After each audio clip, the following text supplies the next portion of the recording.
adverbs and adjectives as misplaced modifiers. A commonly misplaced modifier is an adverb.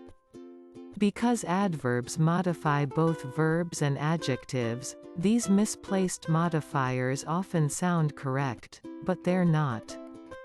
Check out these examples of misplaced adverbs and see how a quick wording change can clear them up. The modifiers are underlined, and their nouns are in bold. Example number 1. An end to his driving. You'll often find an adverb between the subject and the verb of a sentence. But unless it's modifying the verb, it's a misplaced modifier. For example, misplaced modifier, he nearly drove the car for 6 hours a day. Correction, he drove the car for nearly 6 hours a day. The adverb, nearly, is modifying the adjective, 6, not the verb, drove. Just put the adverb in front of the adjective it's modifying. Example number 2. A measly $5. Words that function as both adverbs and adjectives can also be difficult to place. A word like only, for example, could modify a noun, verb or adjective, depending on where it is in the sentence. For example, misplaced modifier, only Pastor Johnson gave me $5 to clean all his sidewalks. Correction, Pastor Johnson gave me only $5 to clean all his sidewalks. This sentence makes it sound like only this one pastor, Pastor Johnson, paid $5. In other words, no other pastor paid $5 to clean the sidewalk. The intent is to emphasize that Pastor Johnson only paid a meager amount. Example number 3. Failed exams. Because adverbs can modify both adjectives and verbs, they are easily misplaced.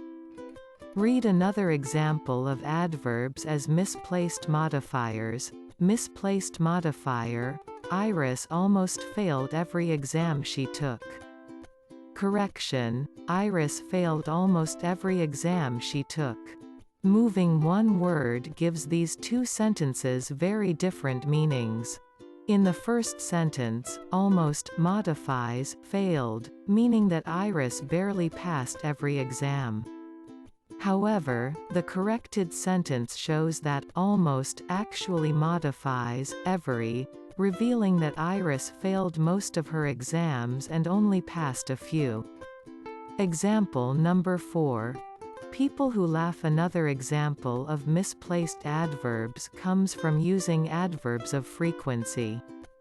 It can be a particular challenge in shorter sentences. For example, misplaced modifier, people who laugh rarely are sad. Correction, people who rarely laugh are sad.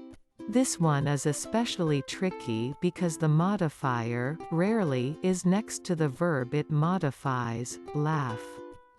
However, in the first sentence, rarely is also next to the verb, are, making it sound like people who laughed don't become sad.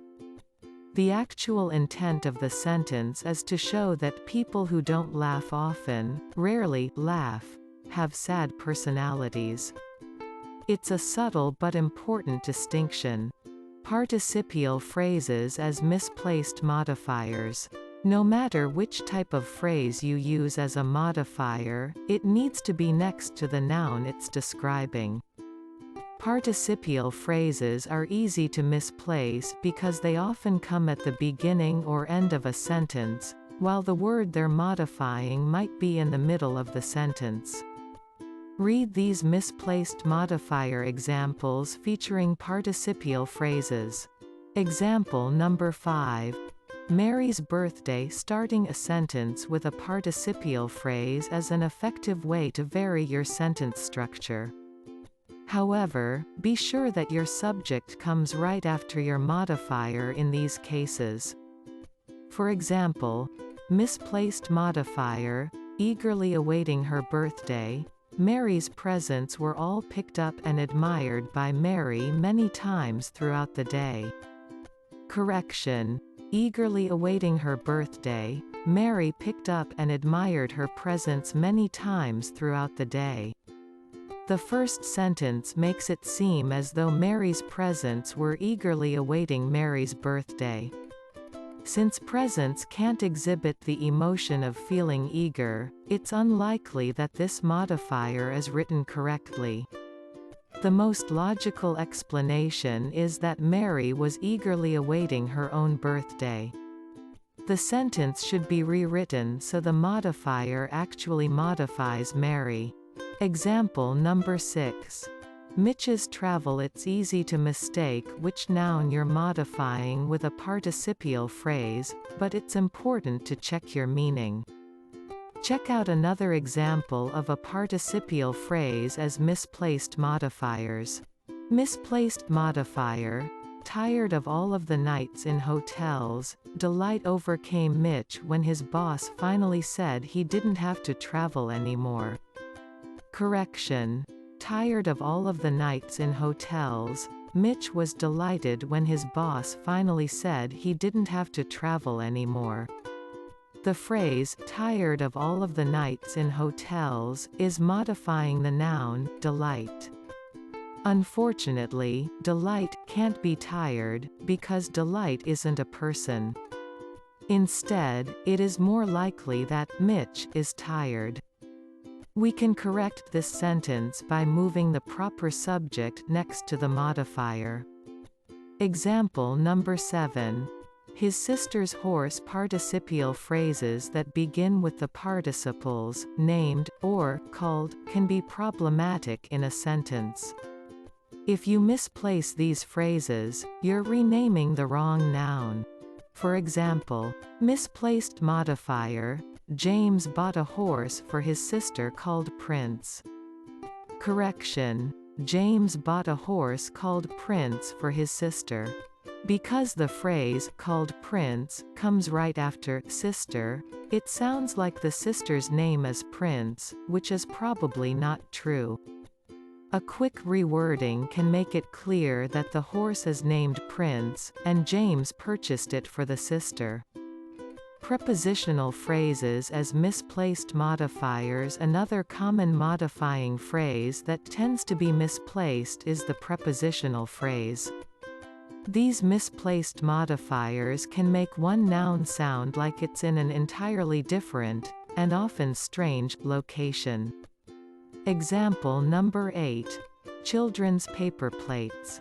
Modifiers can function as object complements in a sentence.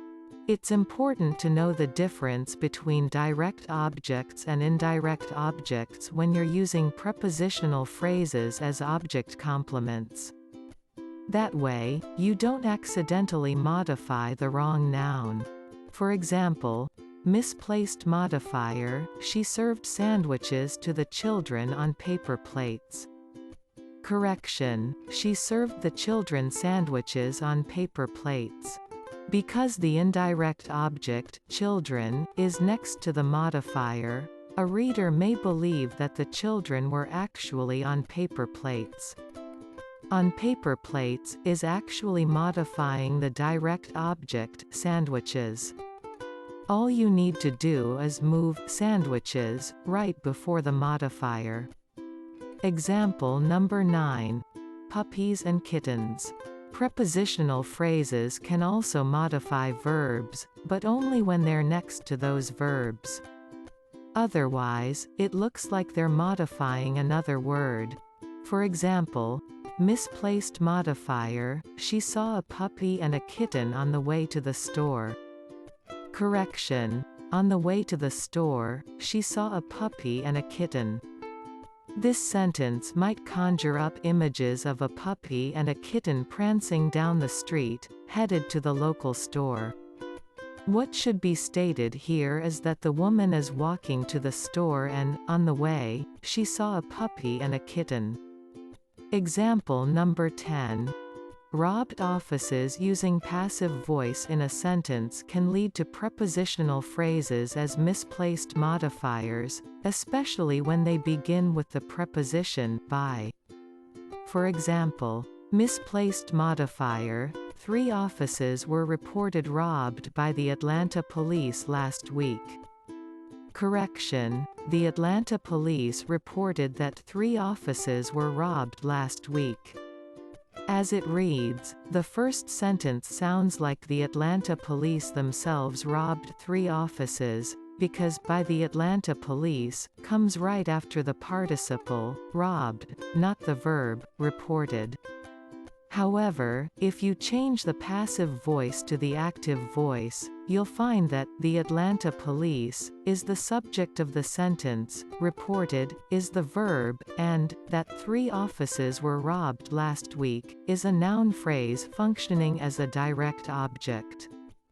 Misplaced modifier versus dangling modifier. A dangling modifier is similar to a misplaced modifier, but it's a slightly different type of grammatical error.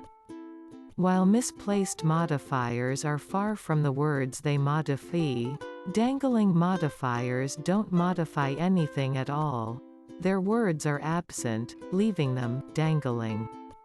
Examples of dangling modifiers include, inspired by all the travel books, Greece is a beautiful place. Who was inspired? Hoping to earn a free ticket, the train left anyway. Who hoped to earn a free ticket? Without introducing me, the conversation continued. Who didn't introduce me? Dangling modifier.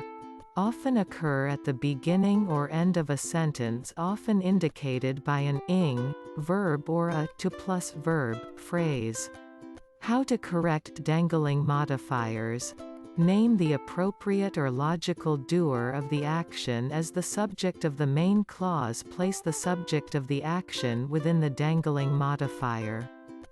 Combine the phrase and clause. Parallel structure. Using the same pattern of words to show that 2 or more ideas are equally important.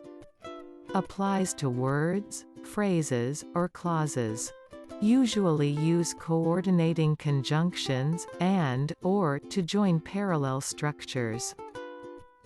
Parallel with the ing form, gerund, of verbs.